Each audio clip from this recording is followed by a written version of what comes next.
and StreamYard has a little bit of a delay. Give it a second. And greetings, readers, travelers, and listeners alike. My name is Richey Stevens, and I'm the host of Richey's Players Guild.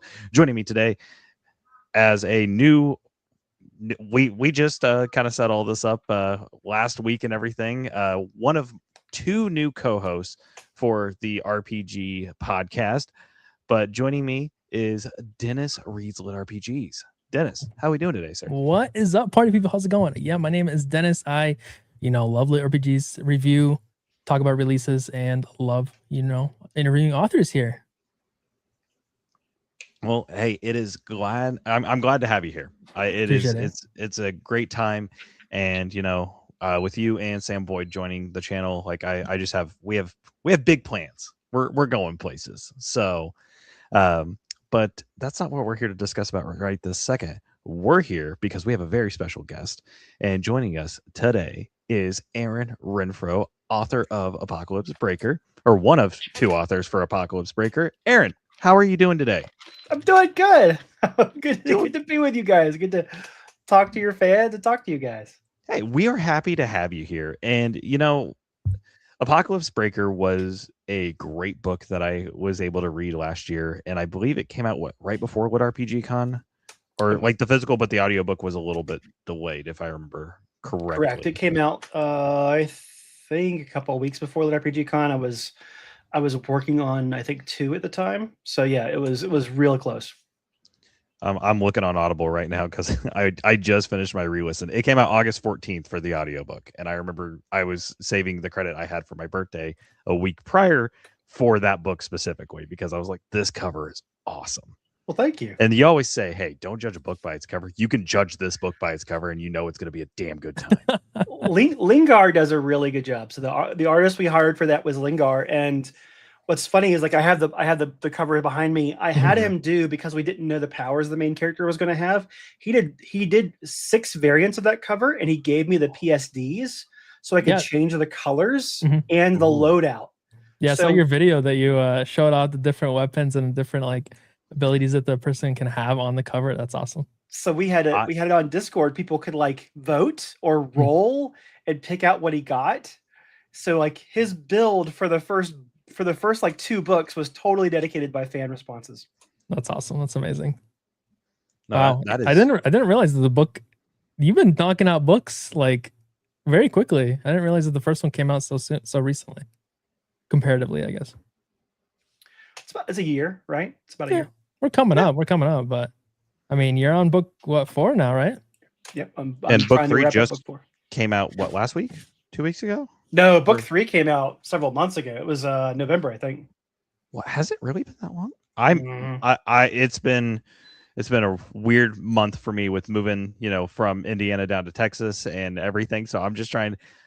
It feels like everything has happened very quickly, but also it feels like I've been down here for a year now at this point. So, and I've only been here a month to the day. We keep getting heavy hitters coming out in the genre. I mean, it's a fast genre.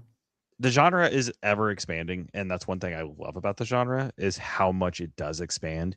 And if you look at it, the Lit RPG group on Facebook just celebrated its 10th anniversary back in October, November. Oh wow! And that was the Lit RPG group that Auron made, and we, they were doing the special Guildify Con takeover type thing, and it was a lot of fun. But also, it's going back and looking at some of the OG genres for American Lit RPG. And how it's evolved to now is insane. It is absolutely insane. So I actually am going to ask one question. This is a question that just popped into my head. And that is, Aaron, if someone comes to you and says, hey, I want to read Lit RPG, or what is Lit RPG? What is the first book you would send them to? Other than your own, obviously. Well, I wouldn't send them to mine, right? Because mine is a response to the genre. So I started He Who Fights with Monsters was me cutting my teeth. Right? Okay. I think that it'd be very easy to talk about the big hitters in the genre, but I think if you want to look at your roots, you want to combine the old method, the OGs, with nuance, right? So I think He Who Fights with Monsters is mature enough to give you a taste of what it is to have a system, to have an isekai, to have a protagonist who's very vocal and you're very in his head. I think that's a really good place to start. and I want to suck up to Shirtaloon because I know he's coming to Lit RPG Con too. That's fair. We do love Shirtaloon on this channel. It took me a minute to get into He Who Fights with Monsters. Love the world. Hated Jason. Everyone I did not care for Jason until book 4. Book 4 is, yeah. And I mean, but that's like 60, 70 hours into the story where I was like, I see him now. Like I get it. Well, think about Wandering Inn, right? So think about the Wandering Inn, and it's tens of thousands of hours of material, and everyone universally says Aaron is awful. But if you can read past Aaron, it's amazing. What other genre can you think of where the main character, a Jason or an Aaron, is just not appetizing at all, but readers are still like they dive in? I know this is a controversial take. The only character I could think of would be the gunslinger in the Dark Tower. A lot of people either really like him or really hate him. That's fair. Roland is amazing, but he's also very taciturn. Like he's a knight, right? Yeah, I love him. I'm like, this character's freaking awesome. And chasing down the whole Man in Black, like that whole story is one of my favorite stories. It's funny you mentioned that because I just wrote a chapter and the first line is X person fled and the Apocalypse Breaker followed. I literally I try to give little nods to where I come from. I like that. That's that fair. a lot. But I did hear recently, like with how I guess everybody responds to He Who Fights with Monsters or characters like that, it is very much like the general sense of, hey, everybody agrees on the fact that, you know, Jason's not great. But authors are kind of writing it for that purpose. Like if everybody hates him, it was written to the fact that you should not like this character. That's fair. In general sense, I guess, in terms of stories and kind of characters like that. Well, the title is after Nietzsche, right? It's like when you fight monsters, like when you look into the darkness, like you looks into you or whatever. So the whole idea is Jason Asano, in my mind, is Jason Asano's evolution as a character who partners with evil and becomes seen as that evil in a way. So I think it makes sense for him to pontificate and be someone you don't necessarily like as much because he becomes more alien as the series goes. Yeah, I could see that. So, but He Who Fights with Monsters would be your answer for that one. Yeah. All right, Dennis, do you have one that you would just to get into? I mean, the biggest thing I've been trying to steer a lot of my friends into the genre, and a lot of them are finally getting. I've been having coworkers hit me up of, hey, have you read, Dungeon Crawler Carl and this or that? They're like, of course. I get recognized in the wild now. I think it's one of those things where I think I would start, in terms of modern takes, I would start pushing them towards Discount Dan. Okay. Love the story, love the back rooms, and I think just taking them into, hey, you still have this system that introduces you to the genre in a way, but also having the characters and the pop culture references and everything thrown into the mix of, everyone's going to be able to understand and reference things. So that's fair. Okay. I was going to say, I always ask the question of like, hey, what kind of story do you want? Because the setting is very important for this. So I always ask, I'm like, do you want, like, if you like anime, do you want like the apocalypse type story? Do you want where they're stuck in a VR game or they get isekai? Like, what story do you want? Because that will evolve my answer.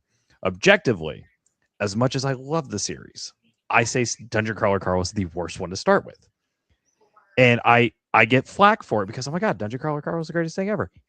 I know. I love Dungeon Crawler Carl. I love Matt Dinneman, even though he tortures me. Good luck finding anything else. But it's one of those things where it's, it's so good that it puts the genre up on a pedestal, and then whatever you read next, it's going to be hard to follow. It's like, back in the day when you read Lord of the Rings for the first time or Harry Potter for the first time, it was hard to find that series afterwards that really just grasped your attention. And now we're 8 books into Dungeon Crawler Carl. It's hard to let go once you've spent, hundreds of hours with these characters. Well, the thing that we talk about this in author groups a lot is that Dungeon Crawler Carl breaks so many rules in so many interesting ways, and he executes perfectly on them. But if you start with a perfect execution and you're looking for something similar, it'd be like reading Robert Jordan if you were a classic fantasy fan and being like, I want another Robert Jordan story. Right. Well, you're going to find knockoffs galore, but you're not going to find the same. And if you look at the way Matt executes horror and executes his system, they are very distinct and very unique. In that, like, if you were to go to another lit RPG series that has more crunch, you're going to be like, why are there 5 pages of character sheets? I never got that from Dungeon Crawler Carl. Right. Well, in Dungeon Crawler Carl, the system, the lit RPG aspects are window dressing. It don't really matter, right? Right. The blue boxes aren't there, but they are. Correct. It's so genre bending that it's so difficult to start there and label it pure lit RPG because you'd be wrong. Yeah. I could see that. And people that describe it, like, for me, I've never looked at Dungeon Crawler Carl as a horror book. Like, I know Matt's got his horror roots because, Kaiju Battlefield Surgeon and the grinding, but I've never looked at Dungeon Crawler Carl as the horror side of things. I just saw it as a apocalypse lit RPG, and then someone was like, oh no, it's a horror book. And I went, holy shit, I've been looking at this. I'm demented.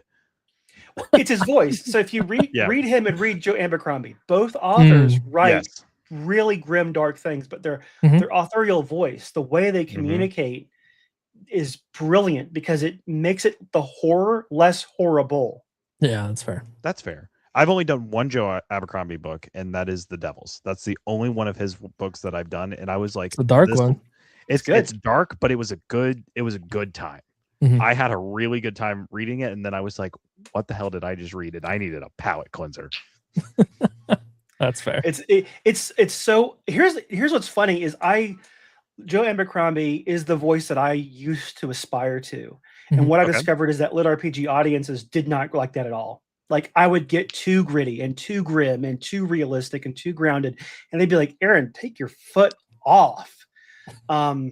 There was a scene in Apocalypse Breaker 1 where I gave it to Sean to give me his feedback on, and he's like, you came this close. Like, he held up a pinky finger. You came up this close to me telling you to pull back. Wow. Because it's too dark for the genre. He's like, did that scene make it into the book? Oh, yeah. I'm trying to figure out what scene it is now. So it's the scene where Dean is torturing the guy. Oh. Where his skeleton's being ripped out of his body while he screams and is kept alive. Yeah. Yeah. And the part of where he almost kept it happening. Gotcha. And that's where you probably left off the gas there. He was like, if you had gone this much further, I would have told you to change it. But it was fine for what it was and for the exact length that it went. But we did have a discussion where it was like, that's the limit. Okay. Like, well, hey, at least further. you know the limit now, and you're like, okay, I don't want to cross this line, but I know how close I can get. But the point that I want to make there is that, like, our core audience wants a degree of gritty and a degree of realism, but they only want it to go so far. And I think that, like, Joe Abercrombie would be a bad crossover simply because he likes to go too far, right? Yeah. Whereas Dungeon Crawler Carl, we get the little, Matt gives us a little floofiness, right? Yeah, but even with Apocalypse Breaker, I mean, I read it and I'm like, everything that happened, I see it as character development. I don't see it as this seems wrong or this seems right. I see it as like, he went through this and this kind of fits him in a character way, but does he grow from this? Does he learn from this? Or where does he go from this? I see it in that manner in terms of this is too far, not far enough type of thing. I don't know.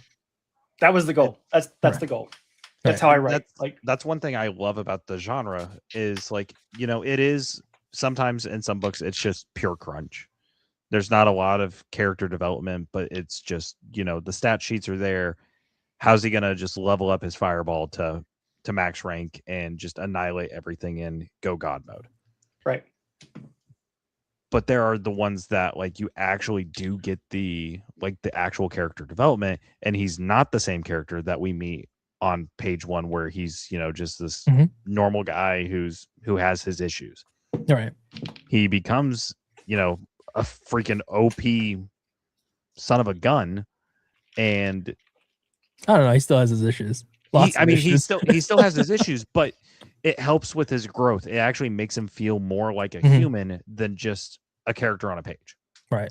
That was my big issues with Jason Asano was he just felt overpowered murder hobo until you actually started to learn a little bit more about him. And that's where in book 4, once all that stuff happens, that's where I really was like, okay, I see it now. I see him as an actual human instead of the guy that gets sucked into the alternate reality and is killing everything he sees. You know, what's funny is that I did not say Jason is overpowered. Like there were scenes in various books that had him as very powerful, but he was a dot character, a curse character, right? Yeah. He had very little personal power. Yeah. Right. Like he had to surround himself with other people who had abilities that he did not have. So like in terms of like OPMCs, he was not that for me. That's fair. I can see that. I mean, that's like the same way in Apocalypse Breaker with Dean. I mean, he got very lucky in the beginning with getting all the goodies right off the bat, but he's still comparatively, he's not. So which is the first time that anyone has ever said that to me, because I have written him deliberately to be the most OPMC that I can get away with. But I can see him still like, you know. But I want you to buy it. Right. That's the thing. I want you to buy that he would struggle. Like that. The nuance is like in my mind, I lose interest if the OPMC can't. There's no risk. There's no skin in the game. His allies can't die. If there's no consequences for his actions, right? Like. I think that's where it's done very well in the story, is because at the end, I don't want to get into too many spoilers, I guess, but at the end, I mean, you still intensified everything. No matter how OP he got, there's still risk to it, especially with having the companion and having that group party. I mean, I started like tearing up at the end. I'm like, no, this can't be happening. There's no way it's happening. I mean, I don't know. I'm like rethinking about it. I'm like, this is intense. This is crazy. And having that relationship. What you're saying is you got to go get book 2 immediately now. Oh, 100%. Sean's Patreon, one of the guys said, one of my favorite pieces of feedback came from Sean's Patreon, and it was, I love that you're making us read a story that seems to be about a character who keeps hitting things harder every book, but actually is a journey of a man discovering himself. And I was like, yes. 100%. Oh man, and that just shows good character development. That shows that people are actually connecting with the character and want to see more of him instead of just the gritty action scenes. I mean, we love the gritty action scenes. We do. The very first action scene we get with the knight and the portal is intense, and I was on the edge of my seat the entire time, even up until, you know, with the come down and then they started explaining the system and everything. I was like, that's awesome. I want to see him do more shit though. That was cool. And he proceeds to do more shit. I mean, and then he proceeds to do more shit. Oh, jeez. But I have to, like, with you, your writing and Sean's writing alone, it's great writing, but we can't go further without saying that Alex Ross and Aria Jacobs do an amazing job with the audiobook. They did a fantastic job with this. So I want to give a shout out to them because they kept me enthralled the entire time too. I was like, I love this story. I loved it. I listened to it as well. I think also the various accents that are thrown into it are great. I mean, it worked out very well. I put down a note that I love the British AI voice. I think it's very lovely. I think it's great. And then I love Stewart as well as a character. I mean, you don't see him too much, but in terms of that character just being a helper, I think is awesome. There's a line I think in book 3 that made everyone laugh when we were recording it, and it was a Stewart line. I don't want to spoil it for anyone, but I think the line is like you can eat them. If you've read the book, you'll know. But it was definitely very, very good. And then my feedback from my fans was like, hey, we want to see more Stewart. So in book 4, he gets 2 interludes, so you get a little bit more of him. Nice. Ooh. That's awesome. Okay, I'm sold. With I know what I'm listening to on my flight tomorrow. So. Hey, there you go. Book 4's not out. No, so I've only done book 1. Okay. I have book 2 and I don't have book 3 because it looks like it just came out on audio back in February. Wish I would have known that because that would have been my car listen. Possibly. That's true. I would have. This is where I tell your audience book 1 is on the monthly sale, so you can get it for $6. It's for 24 hours. Like, yeah. There you go. Go get it. Everybody in the there's your marketing push. Yeah. Well, I was gonna say one thing I wanted to do was talk about once we get a little bit more into it was I read a review that was a 5-star review, and it was a really good review. Like this one, the person who wrote it put a lot of effort into writing this, and it caught me off guard. So I'm gonna read that here in a little bit, but it's a 5-star on the performance and 5-star on the story, which we don't see a lot of in Wood RPG. A lot of the times everyone's like, oh, it's 5-star performance, but like a 4-star on the story or a 4-star on the performance, 5-star on the story. So anytime I see the 5 on both, I'm like, oh, I have to highlight this. And usually the 5 stars on both are just like, no, it was really good. The performance was great. Yeah, story was fantastic. No, this guy put in it's like 2 paragraphs worth of stuff, and I'm like, all right, this is a good review. So we'll touch base on that here in a little bit. No worries. One question I wanted to ask Aaron was with co-writing it with Sean Oswald, because you'd already kind of mentioned this and everything. With co-writing it with Sean Oswald, what is the process for like the world building and everything? Like, do one of you build like an outline and then start kind of filling in the blanks, or did you both just like kind of start like come to did one of you go to the other and be like, hey, I want to do this book, you're the perfect person for this, how should we do this? So okay, there's I know I asked a couple questions there, so I'm sorry. There's a couple pieces there. So a year and a half ago, Sean put out on Facebook that he was open to collaborating. And up until that point, I had done a tremendous number of collaborations as my pen name, Adam Lance, for the Harem Lit side. So I had learned all these different ways to collaborate. And I approached him, and we had talked several times before, kind of informally. And I approached him and was like, look, here's what I'm going to bring to the table. I've got a book called Blood of Heroes that I wrote years ago. It was the very first book I wrote. I'm thinking about rewriting it. Here's my pitch to you. Would you like to come in and co-author and mentor me in your style through this book? So we say pretty openly in Apocalypse Breaker that it's my book, but he has a hand on the steering wheel too. So he helps with scene development. He helps with beat development. He gives me feedback on every scene. So it's a mentorship, and it's having someone who has so much experience come in and say, Aaron, you've got all this enthusiasm, you have all this experience doing this. However, I'm Sean Oswald. Let me put my hand on those steering wheels so you don't go too far or steer in the wrong direction. Or, he'll pick up the phone if I call, and I'm like, I'm thinking about doing this thing with Dean, and he'll be like, here's your feedback, right? So it's a collaboration in the sense that I have a mentor, I have a guide. Okay. Yeah. Okay.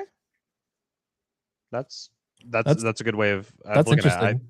With the co-author aspect of things, I know a few authors who've done the co-author thing, and it seems like each experience is different because obviously each person is different. So I'm always curious about like how that like works. So that's why I wanted to ask, and I mean maybe some of the fans wanted to know as well. Like, yeah. Well, and it's so different for each one. So like when I did Trailer Park Elves with Michael Dalton, we outlined it basically together, and then each chapter we would rotate chapters, and each chapter we would try to make the scenarios more insane for the other person. So it was like you were co-DMing a D&D game, and the person had to play with the same pieces, and they were like, wait, you left me with what? Okay, I'm going to get you back, right? All right. So it's like, and then when I'm outlining with David North, because we're doing a collab later this year. He is super involved. I'll spitball with him, and then he'll give me. He's got like 1 or 2 or 3 PhDs. He'll come back with like 7 pages of detailed thoughts. Oh, wow! And it's a totally different experience than anything else I've done. So yeah, every collab is a little different. We're going to come back to that one because I want to hear more about the David North. I love David North. So I love Sean Oswald. That's what really sold me on the book was when Sean shared the post about Apocalypse Breaker. I was like, oh, this looks freaking awesome. Little did I know it was going to bring me to a fantastic individual as yourself. So thank you, Sean Oswald, for that. But also, no, this book is good, guys. Oh, it's good. I loved it. I didn't realize it was like a mentorship aspect. I mean, it still gives you almost like free reign flexibility, but still having you follow a path on terms of leading you with scenes and direction. And putting their foot off the gas type of thing. That's still cool. Yep. And then I think, I don't know how much I'm okay to announce yet, but like what we have developed through this process is a degree of incredible trust. So in Apocalypse Breaker 4, at the very end, we're going to have some crossovers because he's like, well, look, we have all these opportunities. I have characters in this position. You have characters in this position. I can trust you and your book with these parts of my library, right? So we've developed this amazing trust and sense of like, he knows he can give me a piece of material and I can run with it and I can deliver for him. And that has enabled a lot of things that you won't get if you don't put your skin in the game and you don't deliver, right? Yeah. No, that's really cool. I'm very happy to hear that, because that takes a lot of trust to be able to do that. And with Sean's series, a lot of them do crossover in some way. I mean, he has his Welcome to the Multiverse series, the Mana Manipulation series, which is freaking insane. That one is a story and a half, and I need to go back to it. I need to continue that series. But like everything I've read from Sean Oswald, I love.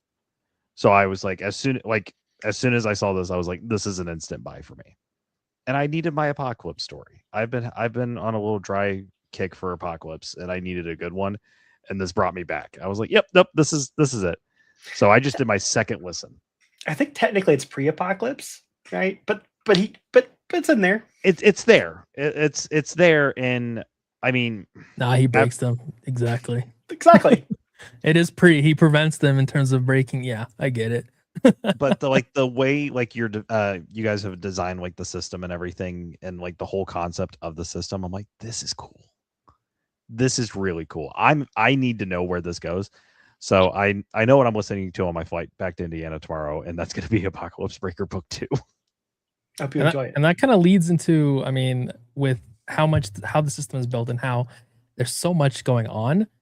I was kind of curious on how you keep things tracked. I know you got some spreadsheets. How do you keep things tracked in terms of how from mini books down the road and having that kind of community aspect of it that you mentioned earlier? So I actually don't use spreadsheets. I have a combination of Scrivener, and then I use Notebook LM to look up my previous books so I don't miss anything. Okay. And I outline usually 3 to 5 books in advance. So in book 1, I knew where I wanted to be in book 5. So I foreshadow book 5 and book 1 and book 2 and book 3 and book 4. And because I have so I'm a goalpost writer. And what I mean by that is like, I have these really clear scenes. I have these emotional scenes that I need to get to, and I have to earn them.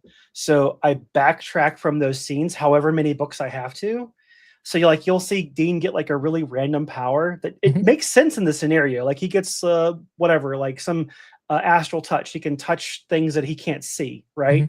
Like, what does that matter, right? But it comes up again either at the end of that book or the next book or the next book. Like I for better or worse, I really like to reward readers who continue with the series. So that's kind of my style of those things. I mean, that makes sense. I mean, there are some books where I'm like, he got this, even a couple chapters down.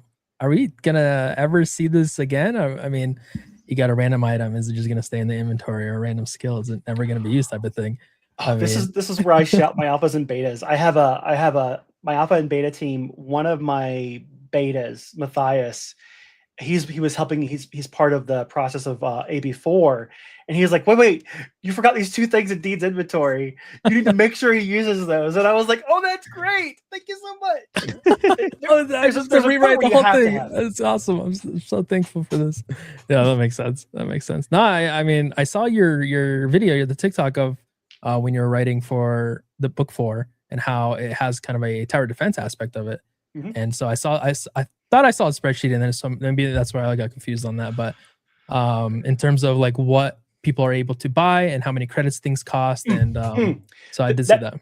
That is it. So what I did was for the community, I did build that. So the Dean had a certain number of credits he could spend, and I let the community each create a different tab on the spreadsheet, choose the loadout, and then vote on which one won. So the total tower defense purchase, because Dean wasn't making this, so another character made that purchase, so it made sense to offload that. So I just let the community interact with it, and like a couple people did. I mean, most people prefer to interact with like polls or rolls, like we do dice rolls, but a couple people really like the tower aspect.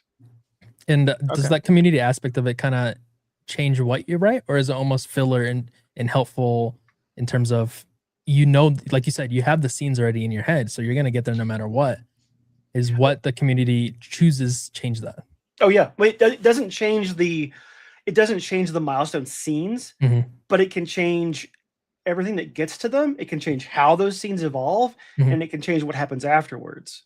So for example, there's a scene in book 5 that's got to happen, but it didn't matter if Dean's core powers were, let's say he had an acid spell or a curse spell or whatever, but if the community voted to say acid spell, his entire arc and what he would go and how he would approach everything would change based on that spell. So while you would still get, it would, like, you don't lose anything by saying I'm still going to hit a certain milestone, right? You gain all this nuance and depth that lets me be creative and respond to the fans' creativity. And keeps you on your toes for sure. It does. Well, and Matt did that too, right? Like he had people, do things for the treasure chest, for the loot chest, and things like that to keep him on his toes. So I definitely took inspiration from some interviews I saw Matt give, where he was like, "Well, yeah, fans on Patreon could like influence like treasure rewards," and I was like, "Yeah, I'm doing that 100%." That's awesome. Of course, our other co-host is here really quickly, so we got to say hi to Sam. Hi, Sam. So Sam, this is one you need to add to your list. It's on the list I made you, but you need to read this one. Like, it's on the crunchier side, so it's on the crunchy side, but you're gonna like it, and the audio's good. Audio's real good. Just it's all skippable. Just skip the chapters with the crunch. You'll be fine.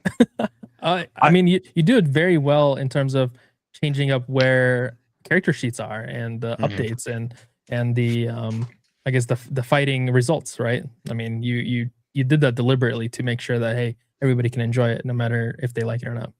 Right. Yeah, and the way, because I believe it was like an introduction chapter, like right before we got Dean's like first character sheet, was, hey, you can skip this if you want to, but for those who like the crunch like myself, you can listen to this, you can figure out what he's going to do. It's going to make a lot more sense later down the road.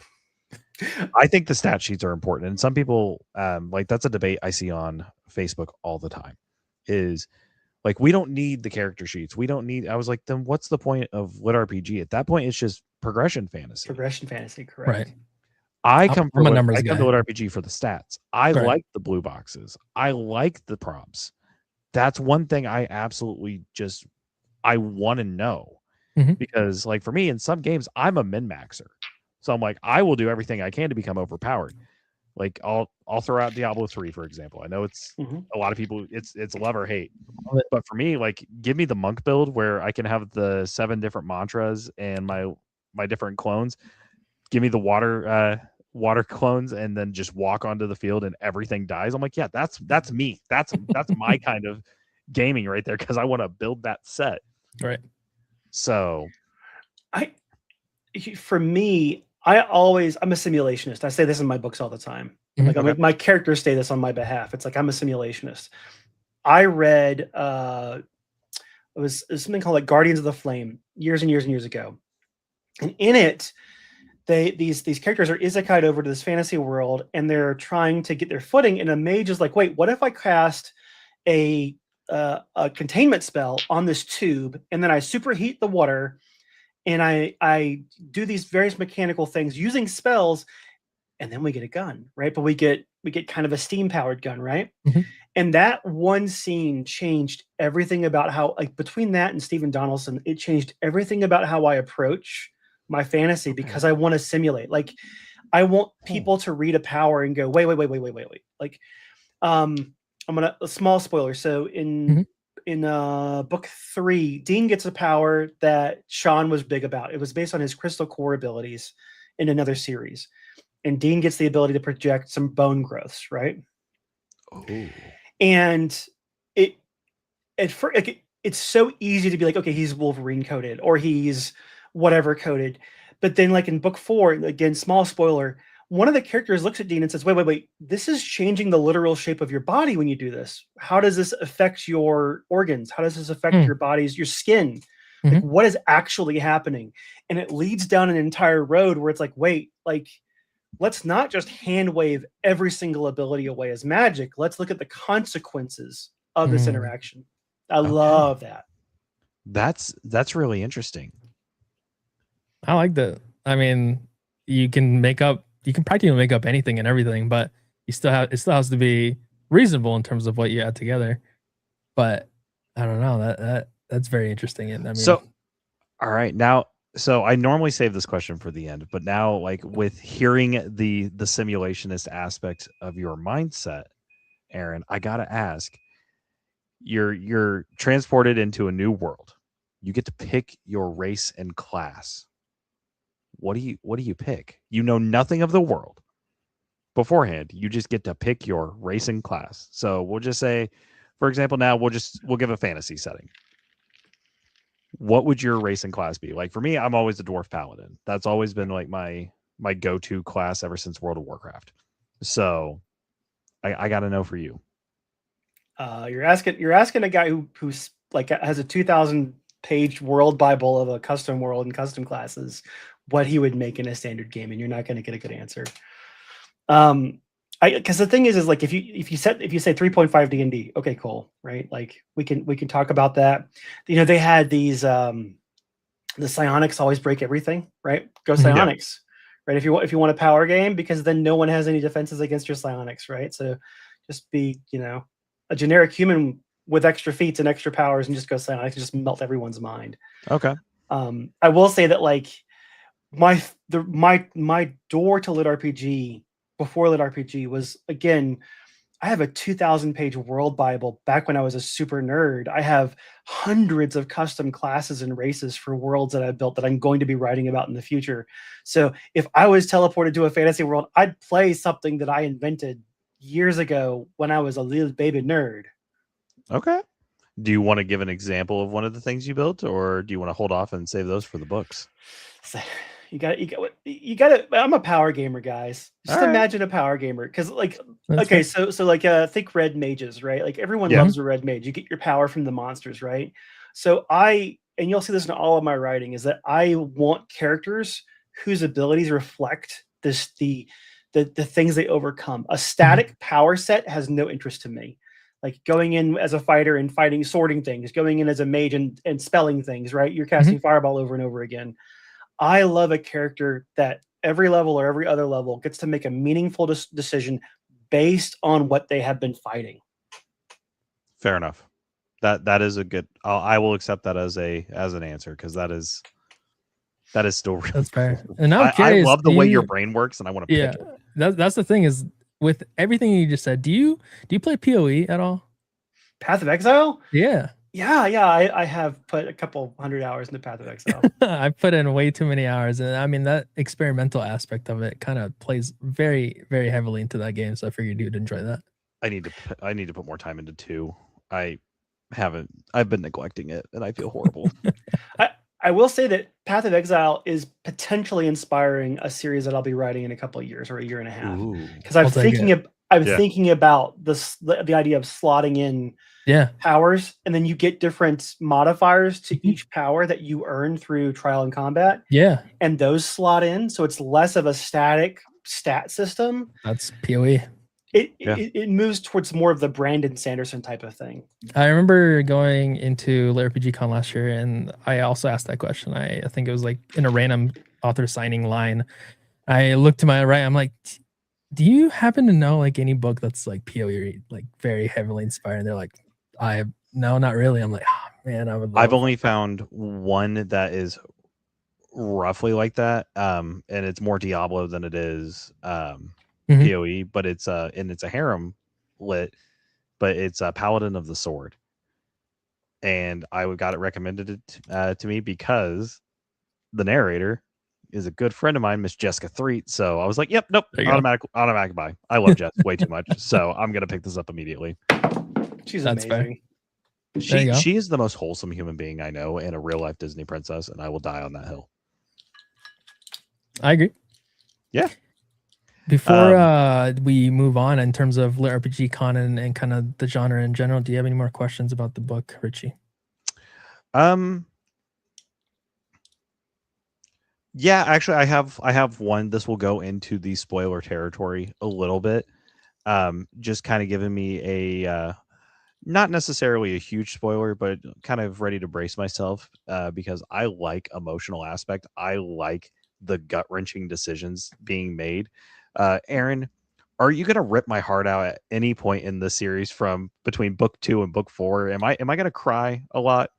Yeah. Good. Okay, then yeah, I'm good. I mean, I almost did in book 1 with the ending is really good. I mean, if it gets even crazier after that, I mean, I'm gonna be crying. Yeah, there's a scene at the end of book 2 that I had a number of people tell me made them either tear up or have a very strong emotional reaction. All right, so listening to book 2 on the plane tomorrow. That's only going to be about 2 hours worth, but I'm going to be listening to it by the time I get through security and before I board, and then pretty much all day. So it's fun stuff in the beginning. It's all fun. Well, that's fine. Sir, where's your passport? You're like, Apocalypse Breaker Act. You're like, oh no. Well, I was going to say, like, I'm taking my my ROG with me, so I'll be you know just doing some light gaming while I play. And I was like installing games today, and I was like, you know what? I'm in like an apocalypse-y type mood right now. I'm gonna put Death Stranding on here and play there you go, the Hideo Kojima, you know, just walking simulator, but also Norman Reedus, the mailman. Oh no, we have a community comment here. Sir, are you okay? You seem to be crying. It's like just after listening to it. It's like I've yelled at Travis Baldry for making me cry with how good his performance is in the beginning after the end. We had him on a podcast, and this was before he wrote Legends of Lattes. Like this was a month before, because he was like, "Oh yeah, I'm doing the November writing challenge, and I'm doing this." We had him on the show, and I was like, "Hey, you made me tear up in the middle of a city market or King Supers because I was in Colorado up at Fort Collins, and I was in the middle of the big store too, in Fort Collins. I was in middle of the big store." And I was like, here I am having a mental breakdown in the middle of the aisle just because I was scared. Oh, jeez. Your performance is that good. Yeah, that's fair. I think the books that could make us feel like it's so easy to like get the candy, right? Like we all love the candy. I just want to read someone playing Diablo 3 for 8 hours and I'm done, right? Yeah. But I think that the books that make us feel stick with us, right? Like Wheel of Time, book 5, Randall Thor in the Box. Like there are these moments in epic fantasy that can change the way you feel and on a fundamental level, and they can influence you as a human being. And I think that lit RPG, a lot of us short sell that or avoid that because it can lead to controversy. It can lead to people bouncing off a book because they don't want to feel something. But I think that we're going to see more and more of that, especially as the genre continues to evolve. Again, thanks to Mr. Matt, right? Because Dungeon Crawler Carl has tons of incredibly emotional moments. Yeah. Right? And I think that opens the door for all of us to write more emotionally intelligent stories. I mean, I agree with that. The motto is you will not break me, but we keep seeing little fragments of Carl starting to break as the series progresses. And I'm asking the question, by the end of the book, are we going to see him broken? Like, is something going to happen that we see him like just absolutely lose? I mean, that's the biggest thing is I love watching TV shows, right? And it's one of those things where what grasps me is that character development. And if whether or not, you know, if a character, whatever happens to a character, if I will cry or not, you know, it makes you feel things, and it makes you feel like you have that relationship with that character and having that character development throughout the whole season or show or whatnot. And those are the things that will always grasp you into continuously watching it. So, I mean, same with books. That's me with Scrubs right now. That's fair. Man. I'm watching The Pit. I watched the most recent episode yesterday. I'm like, oh man. See, I heard about what happened in the most recent episode, but I can't watch The Pit. It's too much body gore for me. Like I have a phobia of hospitals. Scrubs is pushing the limit for me a little bit, but like even the serious moments that happen in it, it's like I've heard this is the most accurate when it comes to the doctor shows, like in actual hospitals. Like I've had an actual doctor tell me Scrubs is the most accurate. Grey's Anatomy is the least accurate. And I was like, yeah, that checks, because like everyone at Grey's dies, that's just who's going to die this season. So, but it's a show that just makes you feel, and it making me feel, and I'm relates to real life things, and it's intense. It's very intense. I did the Where Do You Think We Are episode the other night, and I knew it was coming because I kept seeing clips of it on TikTok. I know that's like one of the most talked about episodes, and I was like, oh God, I'm sitting in my room at midnight crying my eyes out, and I knew this was coming. Yeah, I hate this. Jeez. Well, enough about crying and making us feel things. Jeez, Aaron, you just released a beta of your website for litrpgtools.com. Let's talk about that. How do you feel about? It's been out for a couple weeks now, right? Yeah, it's still in beta. So litrpgtools.com. So the publishing arm that I own and operate, Pivot Press, we released Lit RPG Tools for the Lit RPG community, and Harem-Lit for the Harem Lit community. Lit RPG Tools I got the Amazon API, so it auto ingests the books in the progression in Lit RPG genre. So if fans are like, well, what's coming out this month or what's coming out this week, it's right there most of the time, because there are limitations based on Amazon's kind of code. Right. But like I kept seeing people in the community be like, well, what's the releases or what's the release schedule or can you sign up and put your releases? It just has them all. Right. So that was my first goal. And then to kind of create a localized space that wasn't controlled by Amazon in terms of like showing you what books you're going to read. So I wanted to kind of break that feed. So that's the goal. It's still in beta. It's still got some bugs, but it's my hope to make that something for the community. I wanted to get litrpg.com, but that's kind of owned. That's a tough one. Yeah, I get that. Dennis was when I was going through domain stuff, and he's like, hey. That's fair. I mean, the genre's growing extremely fast. I mean, I completely understand. I see it all the time on Facebook or Reddit. I mean, there are spreadsheets out there of people making release spreadsheets or monthly releases, weekly releases, and so I definitely understand having a central area of doing that.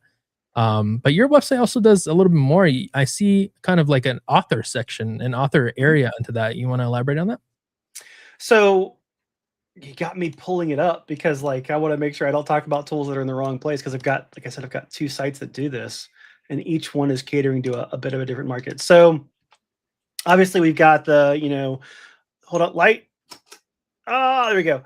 So we've got stuff for the I know, right? So we've got stuff for the fans. What should I read? The release calendar, import from Goodreads, and then for authors, I wanted to create a place for Lit RPG authors to go to have a blog, to track their word counts, to help generate blurbs, to go over what they need on their cover.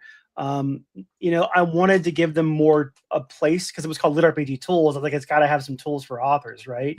Yeah. So it also has a companion that you can write with, and you can publish what books you're looking on your profile on the page, so fans can come in and see, hey, he's working on this, he's at this percentage. Nice. Right?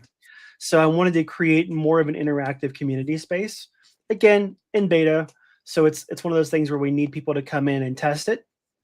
But that's the goal.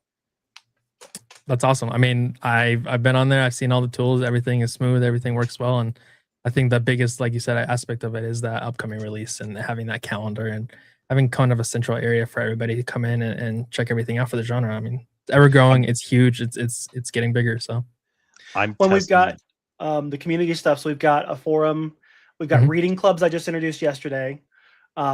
We've got leaderboards for readers, badges, and we've got ways for authors to reward their fans, so they can give out reward codes. They could come to the site, have some special art, have some special piece of text.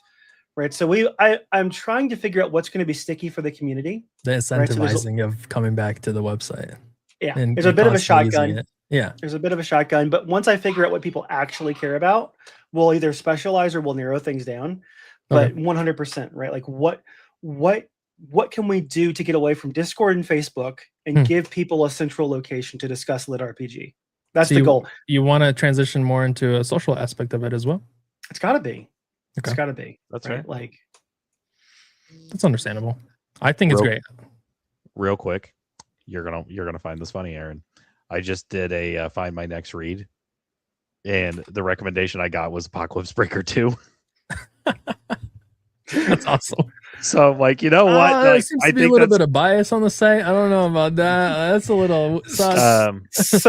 So I will say that, like, if people do discover any kind of bias in litrpgtools.com, it's not intentional. It's because the site was seeded with data, and it needs more use and needs more people to help mature the site. So if it appears biased, come on, help me out. Look at the quizzes, look at the feedback, right? And I will broaden it. But what did I have to feed it? I have Amazon APIs in my books. Enjoy. Right? That's fair. That's fair. That's fair. So I will say this, on the other site that I run on harem-lit.com, there is a 15% bias for authors who partner with us. So if they put our link in their book, just like you'd put a Facebook group, right? Because all these books are Facebook groups.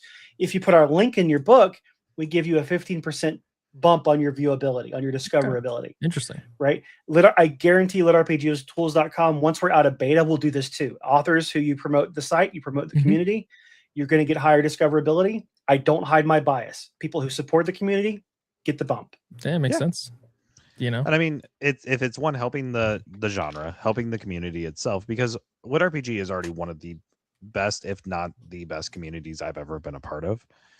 It's so wholesome, and like, there's a few bad eggs here and there, you know, with the trolls and everything like that. But like, the fans are amazing. You know, we talk about, you know, cons and everything, and Lit RPG Con was probably the most home I've ever felt at a con. And you would think this con had been running for years at this point. Oh yeah. And we only had the first one last year. Everyone was so welcoming, everyone was so friendly.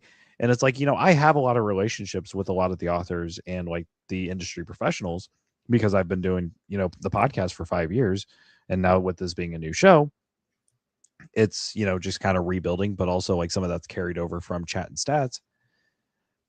And it's just like, holy crap. Someone asked me, they're like, is there a person in this room right now that you don't know? And I looked around and I was like, that one person over there. That's it. That's the only one I don't know. And it turns out they weren't even a Lit RPG person. They were one of the, I think it was hotel staff. No, it was one of the people that was running the table for like some of the author signings. It was in the corner. I can't think of which one it is. Ben Wolf was just texting me about it yesterday. Elanders? Yeah, Elanders. I was like, I don't think it's Tattered Pages, but no, or Tattered Covers. I was like, I think it starts with an I or an E. It was Elanders, yeah. That's fair. It's just like, this is like such a wholesome, amazing community. So you know what? I'm gonna be using Lit RPG Tools. I've already got it favorited. Hey, there you go. This is freaking cool. I like this website a lot. So yeah, everybody spread the word. litrpgtools.com. And what was the other one? So if you're into harem, we do harem-lit.com as well. I like those. And we just released the waifu collector on harem-lit.com. So peek behind the scenes. So harem-lit, what we're doing is we're releasing tools for that community. So if you're a men's romance lover, you can collect waifus. Perfect. Have your Pokemon. Enjoy that. Open the packs. Right. On Lit RPG Tools, we're creating the crunchy stuff. We're creating things that for that audience they will enjoy. Our goal is to release a game sometime in the next couple of months. Nice. That's going to be a little bit of a light RPG. So we want to create things for each audience so that we're respecting them and their values and what they find entertaining. Okay, amazing. That's pretty cool. I love that. Now we got to go play the gotcha game over there. I'm going to be. And the cool thing is, I know, because I'm also Adam Lance. We have I know all the top authors in the genre, and they're submitting art that they've commissioned or they use for covers. And they get their own like packs and stuff and everything. They get their own packs, their own codes. If you follow an author, they can release coupon codes that you can go and then you can get exclusives of their waifus. Ooh. It's a fully robust, totally free gotcha game. I like my harem novels. I was on a harem kick and I just finished or I'm not finished. I'm working my way through the Returners Defiant series for Bruce Centaur, just because I love Bruce. He's such a wholesome, just like over the top, nice guy. And his books are really good. So I'm just like, nope. Now that you've told me this, I'm I should be finishing packing, but no, I'm going to be playing this game. It's stupid simple. You just open a couple packs, you get the cards. Like that's the thing. I want to open a couple cards. I'm a collector. I like collectibles. Yeah. What can I say? That's the thing. And we're planning on. I want to release the Lit RPG Tools game first, but I want to release a card battler, a romance card battler on Harem Lit that takes specific cards, converts them into a Gwent style card battler, and lets you lay them down and play their romance game. So I have ambitions. Man, Rich is just gonna be like on this site 24/7. I like deck builders, Aaron. I like deck builders. Oh, it's gonna be so good. I just picked up Slay the Spire 2 on Steam. I like my deck builders. Don't tease me with this. It's gonna be over for Richey for sure. All right. Harem Book Club is starting dungeon diving today. Love it. Oh, nice. It's so good. Nice. Oh God, it's so good. Sam's even checking it out. She was looking at the Audible library the other day for the podcast, and she was like, "Oh my God, that's a hot lady. That's a hot lady. That's a hot lady." I was like, "Yep, those are my Harem books." And she goes, "I'm no better than a man. I'm enjoying these covers." Well, look, women's romance has been the biggest genre in the world for decades. Men get to have their candy too. That's my stance on that. Right? Hey, I agree with that. I like both aspects because Edie Sky just did her female fantasy romance under the Arcadia Sky name, and I'm like, I can't wait to get my copy of it. And then I'm like, oh wait, Daryl Mayfield and Jessica Trepanier are doing the audiobook. Gonna get both. Oh, there you go. Oh, we only have a couple minutes left. So I was curious to see, Aaron, with everything going on with the business, the site, and all that, what are you going to be up to con-wise, Pivot Press, anything new announcements that you want to talk about? So we're going to be at Jordan Con this year, and we're going to be at Lit RPG Con. I think I'll be a panelist at both. I think is what I got. I mean, like we finagled into. I'm going to have a table at Jordan Con. I've applied for a table at Lit RPG Con. I don't know if they've announced those yet, so maybe not. But I just had to throw that up there. I'm sorry. Thanks, Sar. That's so fair. So I'm going to bring my assistant and I are going to be there. We're going to have some t-shirts, a couple books, and just try to be present and more open and engaging there. Pivot Press is going to be releasing. We're going to try to release some games this year. And we're just doing our best to be more interactive with the community and grow as part of the community. Amazing. Question for the gaming aspect side of things. When you say release games, are you wanting to release them on Steam, or are they going to be the browser type games? What are we looking at there? Strictly browser. So we're creating these community sites. I'm not trying to monetize the games themselves. I'm trying to give people things to do as part of the community. Okay, that's fair. I know there's one harem author who is actually getting ready to release a game based off of their books. And I'm like, you know what? I've read the series. I might check it out. I kind of want to. Apparently, there's a demo. I might check it out, and not because I know one of the voice actors. So, yeah, there you go. Tamer by Michael Scott Earl, if anyone's wondering. So, yeah. I'm just looking to get myself some physicals. I love me some physical books. Apocalypse Breaker on the shelf, 100%. It's so big. I know. Books is like this, and Apocalypse Breaker is like this. That's fair. I like chunky books, and I know you're going through the process of possibly doing the rest of the series, but they're long. They're much longer, right? All the Apocalypse Breaker stuff is very, very long. And David North wants to do Apocalypse Breaker is about 200,000 words. David North wants to do 250 for ours. So it's just every author that I work with is just let's go bigger. And it's I like my chunky books, but I also like my short little my short kings every once in a while to do the palate cleansing. So yeah, but I also like my chunky books on the shelf because I just want to buy all the shelves. So but in different genres, right? So Lit RPG fans tend to enjoy longer books, regardless. And that's usually the breaker of why would I spend a credit on a 7-hour book when I can spend a credit and get a 50-hour book? And it's 26-hour book, right? I'm like, I will buy the audiobooks regardless of how long they are, because if it's an author I like and the story looks compelling to me, I'm gonna pick it up because one, I'm supporting, and I'm also one of those people that doesn't speed up my audiobooks. I keep it at 1.0, because the narrators gave it a performance. I want to enjoy this performance. I'm a theater kid. I have a theater background. I want to get into narration. I get it, but also I want to enjoy the performance. They took the time to record this. I want to listen to it because I think the common like analysis is for every hour of audio, it usually takes 2 to 3 hours to record it for mess ups and stuff like that. Right. When you're dealing with some of the pros, they can just knock it out in one take. So like I learned Ray Porter, who I want to do a lit RPG so badly because his performances are amazing and he's just a gem of a human being. Project Hail Mary, he read completely cold. He had no prior knowledge to it whatsoever before going into the booth, and he does cold reads for everything now.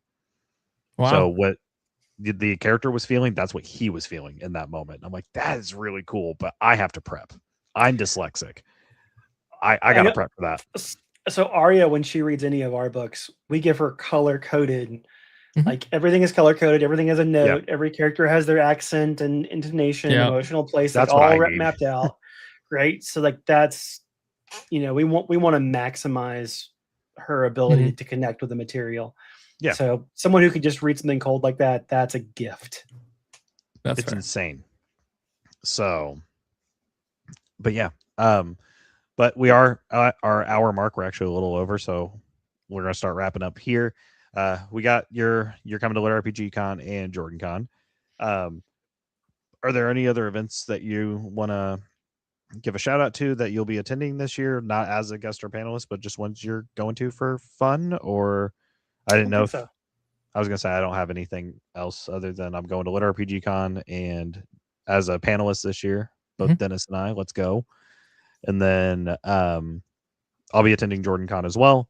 I can't wait to see everyone because I've been missing the post-con depression's been hard. I want to see everyone. That's fair. And then I know Ryan, Maxwell, and I are going to be going to Comic Palooza, but just as attendees to see everyone. And I'm going to go harass Matt Denham in a little bit since he'll be there. I got to give payback to Matt. Understandable. He's tortured me too long. That's fair. Yeah, I'll be at Jordan Con, first time going as well. I will hit up the Pivot Press booth. I'm excited. And then Lit RPG Con, I'll be a panelist, as Richey said. Yep. I think I signed up to be media presence also at Jordan Con, but I haven't heard anything back. But otherwise, I hadn't either. So those are the two that I'll be going, and I think it'll be a good time. Also, Dennis has an awesome TikTok. He does. So that's where I do make my videos. I do post there. I try to do it daily, but yes, hard. I just started there. I think 2-3 months ago. I was gonna say right around the time we started interacting was around the time you started posting. Hitting up the community. Yep.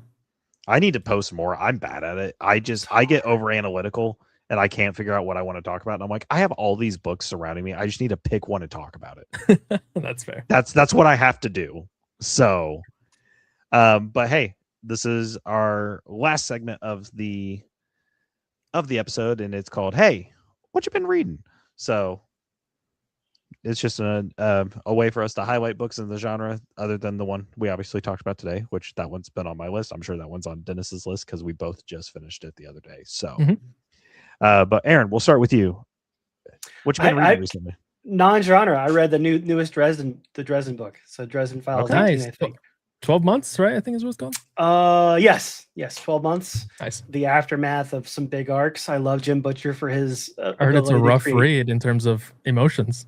There's a lot of emotions. It's Jim kind of coming back a little bit to form after having a big tough time with Peace Talks, which was not my favorite, but it was 12 months was very, very good. There was a lot of catharsis, it's a very progressive fantasy adjacent, progressive early urban fantasy adjacent. Highly recommend Jim to anybody who wants to get a palate cleanser from Lit RPG, get some paranormal fantasy. Perfect. I've only done the first book of Dresden Files. I've only done Stormfront, and I feel like a fake fan. The thing is like his series, the character truly evolves as the series progresses. Yeah. And that's the magic of it for me. Like there's a reward for it's very rewarding to invest your time in it as opposed to like pick it up, forget it, move on. Right. Yeah. That's fair. Okay. I finished Apocalypse Breaker book 1. Awesome book. I'm gonna have to finish the rest of the series and keep it going. But then in addition to that, I'm gonna be starting this one here soon. So let's go. Dark Ages. So welcome to the Dark Ages. Morgan and Merlin's Excellent Adventures. We need to get Mallory on the show. That's the one I love Mallory so much. They're so wholesome. And that'll be the next read. I'm excited. For me, Apocalypse Breaker was my most recent read for audio because I just did a reread of it. Before that, I was going through the Crystal Shards Online series by Rick Scott, OG series. For my physical read at the moment, I am doing a little palate cleanser, and I'm doing the Resident Evil novelizations if I can get it to actually not be blurred over. So they're short little reads, and I just got them in a fairy mail the other day, so I was like, you know what, I'm gonna do this. But for audio side of things, it's gonna be Apocalypse Breaker 2 and 3. Those are gonna be my next lessons until we figure out who our next guest is, because we haven't figured that part out yet. We are building our schedule right now, so if anyone is interested, if you guys want like have you had David North on? I did on the previous show. So this is a new show.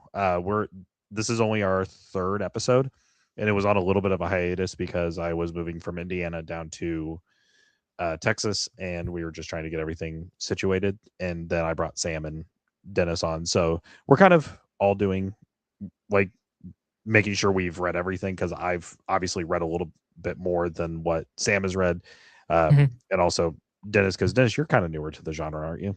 I've known a lot about it, but I'm trying to catch up in terms of releases. I mean, everyone's releasing new books left and right, so trying to catch up. Welcome to the hell of TBR. Yeah, exactly. Oh my god, it's I think I looked at the calendar, and it was like, if you just count Tuesdays, it's like 33 books this month. It's just Tuesdays. Come on. Yeah. Well, and I used to like narrow it down by release on Audible, but Audible has no way of filtering out the virtual voice, and I refuse to pick up a book that's got virtual voice. It does. I thought not on the mobile. You have to do like minus virtual voice, or like you have to do like some sort of thing. But I'm doing it on the mobile website, and it doesn't really work that well. That's fair. So like I have to scroll through pages and pages before I get one that's not a virtual voice for new releases. And did you hear how Audible's screwing authors and publishers? I have not heard that, but I feel like we need to talk about this after the episode. There you go. Because oh boy. Fair enough. But at this point, we'll go ahead and start wrapping up the show. So Aaron, I want to thank you for joining both Dennis and I tonight on this new episode of RPG.